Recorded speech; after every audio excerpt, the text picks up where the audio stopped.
We're back. Thanks you for not changing the dial. Tom Anderson here and with Roger Morgenstern from Consumers Energy. And we're talking about the new process of reading the electricity that your home is using. And we left with these individuals reading 96,000 homes at a time and the cost of the labor and stuff, but we neglected to mention that every one of them gets out there with a vehicle. Yep. At one time they had company vehicles, which had to be exorbitant. Mm-hmm. Yeah, in more recent times we've had our meter readers use their own vehicles, but there's still a cost to keep those vehicles full of gas. We also have other meter reading professionals, electric meter services that will go out and change out meters, which we think we'll have to do less of since we're changing all the meters out and putting out these new ones. So everything's going to have a new meter. Everybody's so going to have less maintenance. There should be less maintenance, so there will be a reduced cost there too.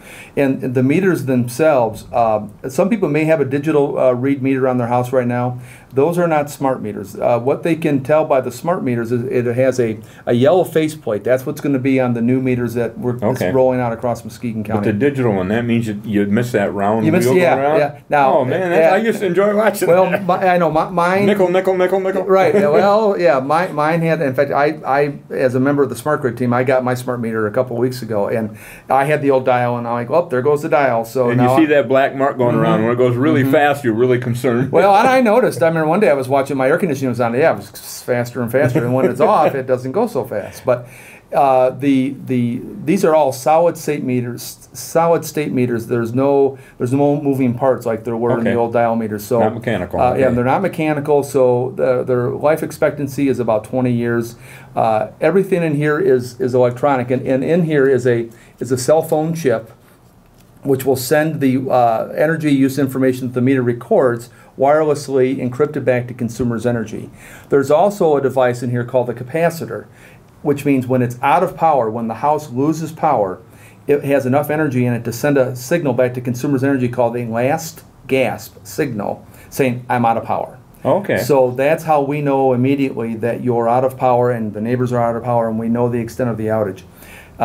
Having worked in the headquarters like here in Muskegon Heights, it takes us a while to assess where the outages are so that we can most efficiently send our men and women out in the trucks to get the power back on. Or the magnitude of it. Yeah. You know, did that one branch take out the main line that covered 400 homes, or that one branch take out the line that covered only 4 homes? Exactly. And these will be telling you. Yes, these will be telling us. Well, you said that this lifespan is about 20 years. What was the old?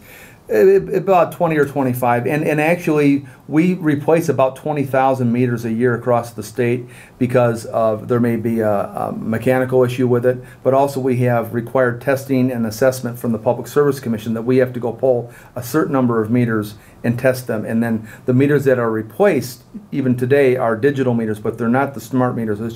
It's a digital read, but it's still a one-way device. Okay. Whereas the new smart meters, the easy thing to remember about them is it's a two-way device because it's sending information to and can receive information from Consumers Energy. And we can talk a little bit about the programs that we would be able to offer with these two-way meters. So well, you don't have to send a person out. You can in-house basically work with the cell phone signal and upgrade them program. Or we can upgrade the software via the signals. We can also have the meter set to different rate programs that we can't do now with the mechanical meters because it just doesn't have the technology in it.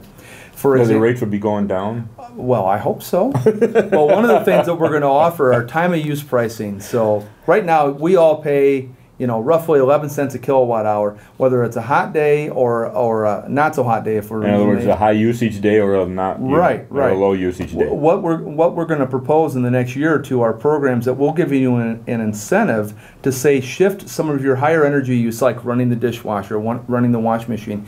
If you could maybe shift that to after 6 or 7 o'clock at night, if your lifestyle would allow that, we would give you an incentive. Now, we're not going to penalize you if you've got to run it at 3 o'clock in the afternoon because you've got to get something done. When your air conditioner is running full blast, right. And then you're using all your electrical what we're saying is maybe the stuff that you can choose to run later, you could run later, and we'll be able to send a signal to your meter saying, hey, at Tom's house, he's on our time of use pricing program. Only charge him this much per kilowatt hour after, say, 6 or 7 o'clock at night.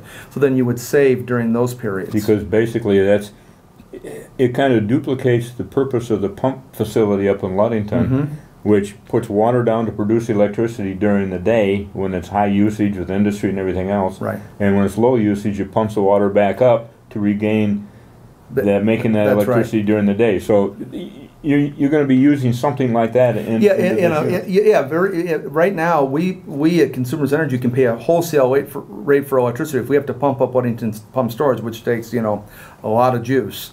But then we sell it at a retail rate during the day, and that's where there's money recouped. We're going to make those same advantages in a smaller level available to our customers, so that you could have an incentive for running some of those devices in the evening when we're just not using as much power. Factories aren't always working second and third shift.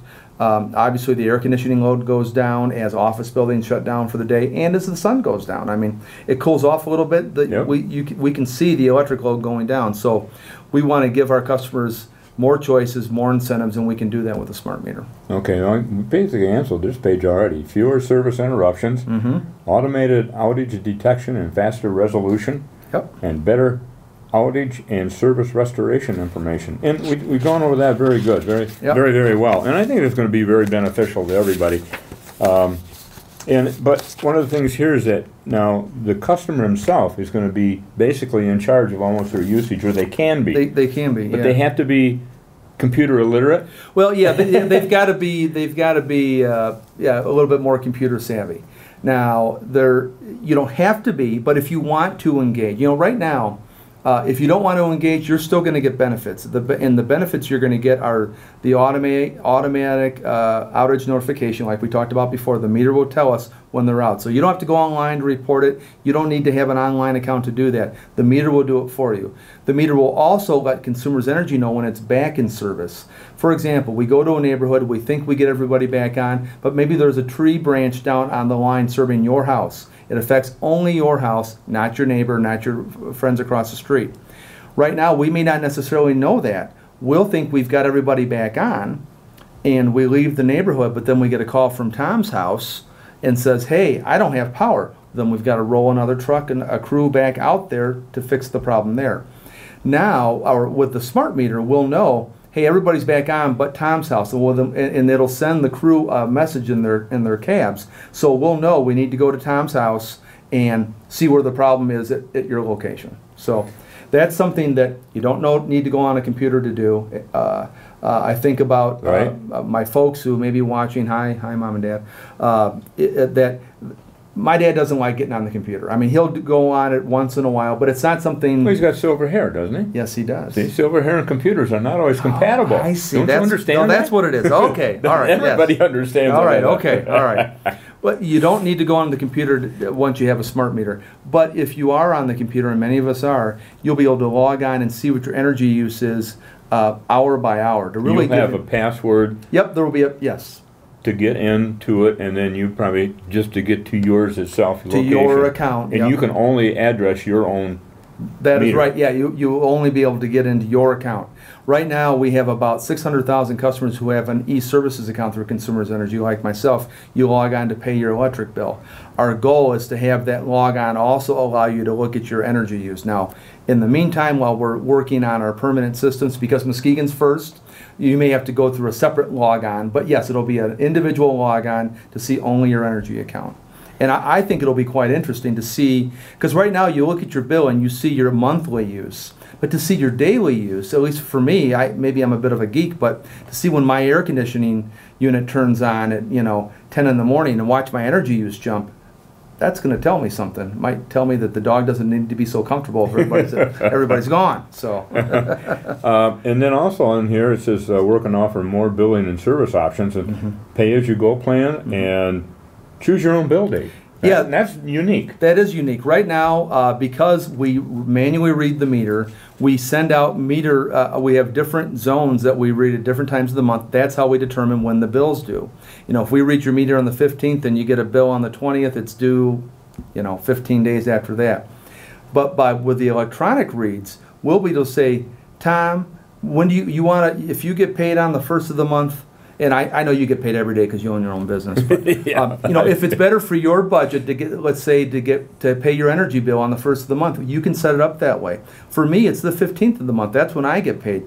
I would love for it to be that way because then there's a better chance there's money in my checking account to pay that bill. So we don't have that flexibility now. Again, it's another customer choice, another customer program that we will be able to offer the smart meters. The other thing we talked about is pay as you go. You could prepay for your electricity use. It's a program that we're looking to roll out in the next year or so. That, let's say you don't use that much energy and you want to control your costs. Hey, I'm gonna prepay $200 worth of energy use.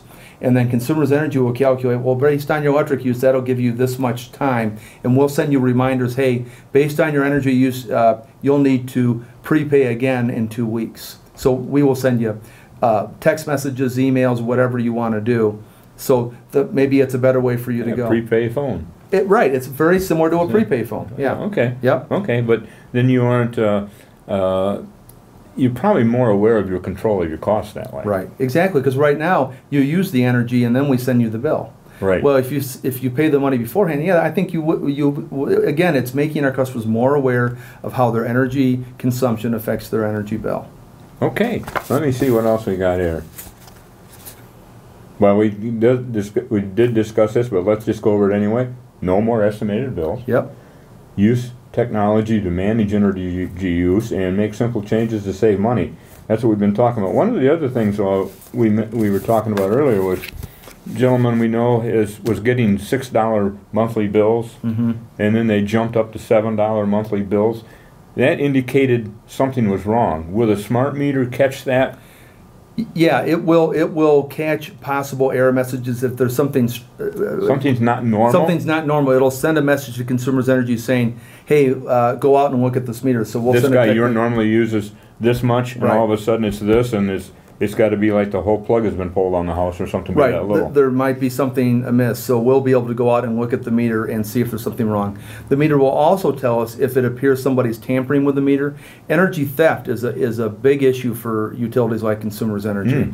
Up to 5% of our energy use could be energy that's stolen and not properly paid for. Oh, really? And not only is that bad for the bottom line of the company, and it affects all our customers who have to we all end up paying for it. That's right. Yeah, we make. It also could be very unsafe if you have someone tampering with the meter and it's not properly connected. We've seen incidents of house fires. You know, a lot of property damage too. So the meter will send us a signal saying, we believe this meter is being tampered with, so then we can get out and take a look at the meter or call the proper authorities if we think there may be something criminal going on. Well, also in that same respect to that meter that's probably malfunctioning, reading so low, if somebody bypassed the meter illegally, right, that's also another key to that.